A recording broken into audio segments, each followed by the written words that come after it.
السلام علیکم ملګرو، امید ده چې ښه به یې روغ جوړ به یې ملګرو. یو ځل بیا هرکلی تاسو ته ملګرو. نن به موږ په یو اپلیکیشن په باره کې خبرې کوو چې څنګه تاسو په هغه باندې د پیک آیډین یا د پیک تصویرانو معلومات اخیستلی شئ.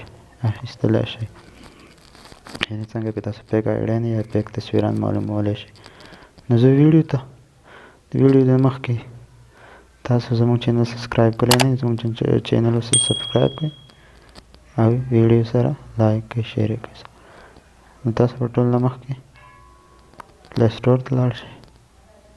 پلی سټور کې به تاسو په سرچ بار کې ولیکئ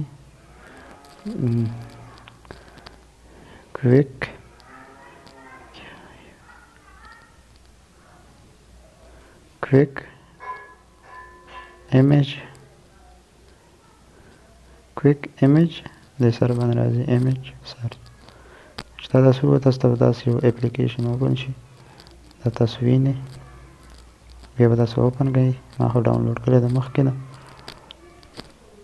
چې دا تاسو اوپن کړئ کولاو شي ته، نو دا ګوټ کې یخ ته خالي لاس ته کوز سر ته دا پلس نشان راځي، په دې به تاسو کلیک تاسو په ډایرکټ په ټو باسئ. د هغې دغه کوئ، خو هغه هم مشکل دی در کې. تاسو فیسبوک نه کو سیو کړي ګیلري ته، په دې دویم نمبر باندې کلیک وکړئ، ګیلري تصویران.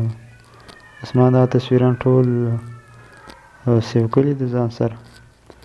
زه به په دې باندې یو کلیک وکړم، په یو باندې یو تصویر به ترې راواخلم چې دا څوک دی. پکې پلس کې د ماشوم تصویر زه راواخلم، سره سرچ بار ووایم چې دا د چا تصویر دی، چا خېجولی، څوک دی.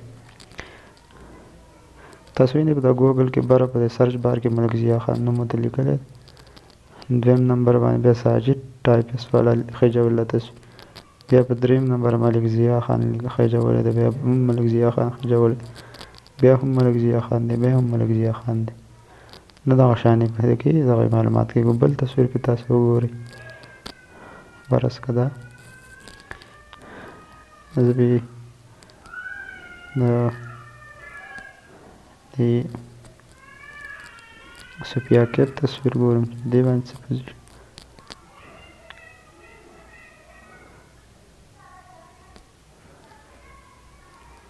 ښه سرچ سټارټ دی. دا هم نمره خان خېجولی دی، یعنې بل چا یې خېجولی دی. پاکستان سټایل والا هم خېجولی دی. انسټاګرام باندې هم دا تصویر ختلی دی.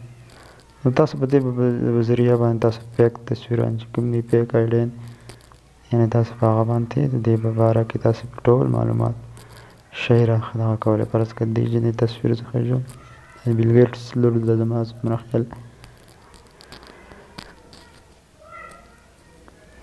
نو سرچ وشي. زما نټ لږ سلو دی. جنیفر نوم یې دی د دې جنې. ښه دا اولی باندې بیل ګیټس ډاکټر ده، یعنې بیل ګیټس لور ده.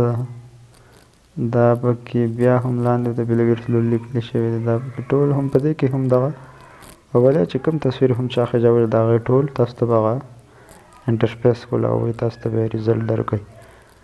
نو په دغه اپلیکیشن تاسو انسټال کړئ، پیک آیډین هر څه به تاسو ته ښکاري. مننه. نننۍ ویډیو هم دومره را روانې ویډیو کې بیا حاضرېږو، یو نوي ویډیو سره بیا هم ستاسو په درانه خدمت کې حاضرېږو. د هغې پورې ما ته راکړئ اجازت. د لوی الله په امان.